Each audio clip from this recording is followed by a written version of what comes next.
was closest to me. That happens to be Brandon. So I want to introduce candidate for District 2, Brandon Wade.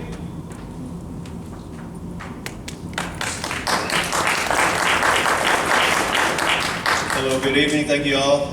Thank you for Chamber, you guys having us out here. Great event. Cherokee Nation and all the other sponsors involved. Thanks to the Cherokee County Democrats, Cherokee County Republican women that are out here. Thank you all for showing up, and thank you for showing up as well, unlike our opponent. So, I'll go and start off and use my 10 minutes just to basically give you a little bit. I tell everybody when I start talking that I'm not a politician, I'm a representative. By that, I'm a union guy. So for 25 years, I've been a union guy where I work at Schlumberger in Bartlesville, Oklahoma. I've been a member every one of those years, and a little over 17 years of that, I've served as committee chairman. I also served as the vice president or executive board for our local. So through those years, I've learned how to represent people. I've learned how that if you're going to represent people, you got to be able to listen to people, understand what they have to say, and then work for those people to do what you can to make the best deal that you can for the majority of the body. And that's exactly what I want to do for CD2. I want to work for all the people of CD2, regardless of what party you are. I want to work for you and represent you. With that being said, I want to take my 10 minutes to answer questions that you guys may have of me, to better inform you so you have a better idea of who you're voting for. So that's what you came here for, was your question and answer. So I'll take any questions on any issues you guys want, and I'll answer them the best I can. Yes? I'm with a federal family. My husband's been a federal employee for 33 years. He served in the military, and I would like to know what you would do to try and stop government shutdowns. They hurt federal families immensely. We haven't had a normal Christmas in our family for years because there's always a government shutdown looming. We can't make plans. We can't do anything because we don't know if we need to conserve our money because we won't be paid for who knows how long. Sometimes 6-8 weeks, that's a long time to go without a paycheck. We don't make tons and tons of money working for the federal government. And they don't seem to care. They don't seem to think about those employees as human beings. Exempted employees still have to go to work. They have to pay for gas, they have to pay for child care, but they're not getting paid. And I'd like to know what you would do to try and change that, because that's got to change. That didn't used to happen, and then just all of a sudden in the last 10 to 12 years, it's just every single year, government shutdown, government shutdown. It gets really hard. Yeah, I hear you. It frustrates me. Our opponent just voted to shut the government down basically for not doing a continual resolution. First and foremost, we need to start working together from one party to the other, put the party stuff aside, and actually pass a budget for the year and quit doing the continual resolutions. We need to get back where we're financially responsible, taking care of those things, and have a budget set in place and not have to worry about it, because you don't need to be worrying about that. You need to be worrying about taking care of your job, what you're doing, and worrying about your family. And I don't think, we've got to get to that point. We need to work with one another and get that done, put the party bickersing back and forth, and actually do the job you're elected to do. And that's take care of the purse of our government, and that needs to be taken care of. That's what I'm gonna do, is try to get back to a functioning government. That's why I'm running for this office, is to actually return. I'm tired of our government being dysfunctional. We've got to get back to the days where we used to be able to work with one another. We might disagree on how we get to that point, but we always ended up making something happen at the end of the day and was able to do our job. And that's what I want to do. Yes.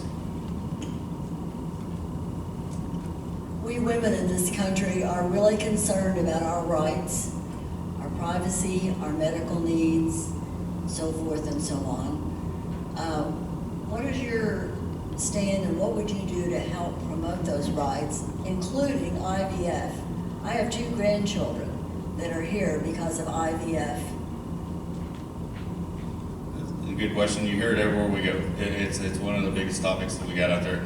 I stand for taking care and restoring our women's rights. I stand for we all should have the right to privacy in our health care. Regardless of what side of the situation you stand on, pro-life, pro-choice, whichever it is, that choice belongs to the woman and their doctor, and then it's figured out later down the road on her judgment day who was right or wrong on that. That's not up to us to decide. But the choice should be made And every man in here right now has the right to privacy and healthcare. All you women don't have that right.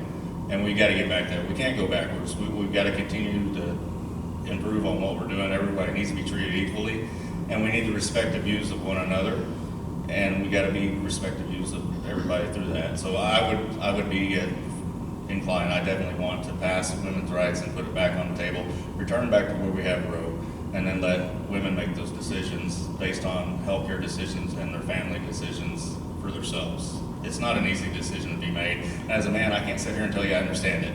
But my wife and I, our first son was a miscarriage, what would have been my first son. And I started to understand a little bit of the understanding of that connection the woman has with that child. And again, I can't even imagine, but her loss was greater than mine. When I held my son, what would have been my son in my hand, my dead son in my hand, I understand the loss, but it was greater for her. That decision is not easily made by any woman. And so that decision needs to be made by her, and it's not a choice that she's gonna be able to easily make, and she's gonna live with whatever she decides for the rest of her life. We need to have more options out there, more ability, more to either way, so they know that they're not forced one way or the other on that decision, so they have more options and more ability to help them through the process, either which direction, either to take care of the child, help her have the child and continue to have the child, or if it's adoption system, we need a place where we have more children getting adopted and not going through the system until they're 18 and then removed out of the system. Too many children are left in that system and not ever adopted. And the older they get, the worse and the greater those numbers are. So we've got to do a better job. Yes, ma'am. Since we're discussing women's rights, where do you stand on Biden's rewrite of Title IX, replacing sex with gender identity, and the protections that are eroded for women when we're erased in language and in law? All right. It's, again, I feel that I've been around plenty of children that are born one way and feel that they're another way. And I think those children understand better than we do how they are or who they are. But the decisions to change or do something along those ways that's why we have guardianship. Parents need to be involved in that decision, and doctors need to be involved in that decision. But I feel that everybody has the right, they know who they are better than I do and better than you do. And that choice is left to the person, the individual, how they identify. It's not as simple as how you were born. Unfortunately, it's not that simple. I've been around far too many people that identify one way or the other based on how they feel in identity. It's based on who you are. I grew up, I got a wife, I love my wife. So I obviously love like women, but that's not the same for other people. They grow up and they may be a man or a guy, but they have other feelings, other directions, and they feel some way a different direction. And again, that's another decision that I may not be right in how I think on that, but at the end of the day, God will determine that, and that's kind of who we got to leave that decision to. So you support males in women's locker rooms and bathrooms. You support boys and men who are intact going into women's and girls' private spaces where they're undressing because of the way they feel they identify. And you support the erasure of Title IX's protection for women and girls against men who... I think there's ways we can put protection out for in dressing rooms. I've never been in a women's dressing room growing up in sports. I know how it was in a men's dressing room. But in women's dressing room, I've never been in there. I know in the bathrooms there's stalls and all these things for privacy and those protections. So I don't, we've got to look at things, and it's discussions we have to have what we can do to help further protect people. I don't know how many cases how many cases have you heard of where things that went wrong in those situations? I've heard of bullying of those children and There's many schools. cases where it's gone wrong. Many cases. I would recommend everybody look up a website called she1.org. That'll give you a breakdown of every single young girl and woman who's been impacted by boys and men who say they're women playing in their sports. And then from there I look up Redux magazine.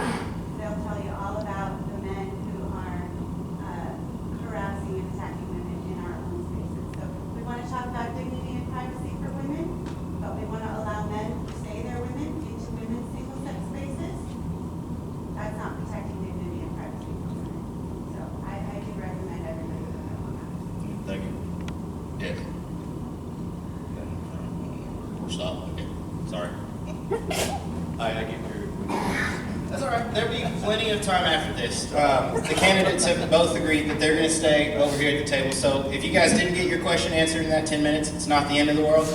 You guys will have an opportunity to have one-on-one conversations with them after this is over as well. So with that, I'm going to introduce candidate Ronnie Hopkins.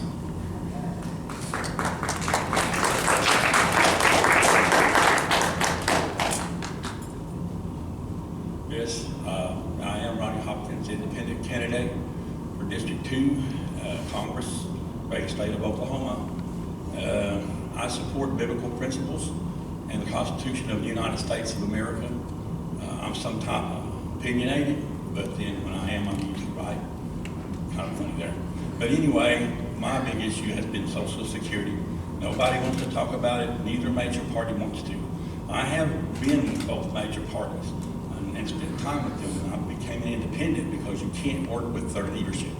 I'm not blaming the rank and file people, because I was one of them. Until you go to the meetings and see the chairmen and vice chairmen of these boards and the people high up, you don't realize that they have a lot to do with what your elected official does. They have people called whips that will come in and threaten you in the next election and stuff like that. So that's one reason that I think that Joshua Keene, he supports raising the retirement age, which has been done and hasn't worked. And I don't know, well, I know he supports some tax increases. I would suppose it's probably his party leadership that does that. But being an independent, I don't have any leadership. I don't have nobody, whispering in my ear, tugging on my shoulder, trying to tell me what to do. And so I can support something that's a little different. And I've been supporting something called the Social Security Trust and Choice Plan, which is a work in progress, been going on for years. And we've worked with a lot of financial advisors and other people on it. And it basically would give every American ownership of Social Security. People think they have it now, but they don't. 1930s, the Supreme Court did say that no one has any money in the Social Security fund that belongs to them. So if you have nothing in it, you don't own it. And second, once you have ownership, you have all the rights the law allows, which means if you think that your money is being misused, abused, or done poorly, like sending it over to Ukraine or someplace like that for foreign aid, you can sue for that. Right now, you can't. You have no rights under that law. And so that's one of the things that I've been working on mostly is the Social Security, because it's basically a tax. And that's why I went and became an independent. I'd been working with a lot of them. I was talking with Joshua Keene in Locust Grove last year at one of his town halls, and I was explaining to him for the umpteenth time, and he said, well, if you don't like what I'm doing, then maybe you ought to run. And so my wife told me back in March of this year, she remembered it, so I scratched up $1,000 and paid the entry fee, and here I am. It's been quite an experience traveling around everywhere. And so I'd like to say, in ending though, we're fixing to have what they call a public infrastructure tax on the ballot November the 5th. That would raise property taxes by 10 mills, and the legislature would control it. And once it's in there, they can strike any wording and change it once it's in the Constitution. And that's basically it for me. I thank y'all for coming tonight and listening to me, and I hope I passed the audition. Thank you.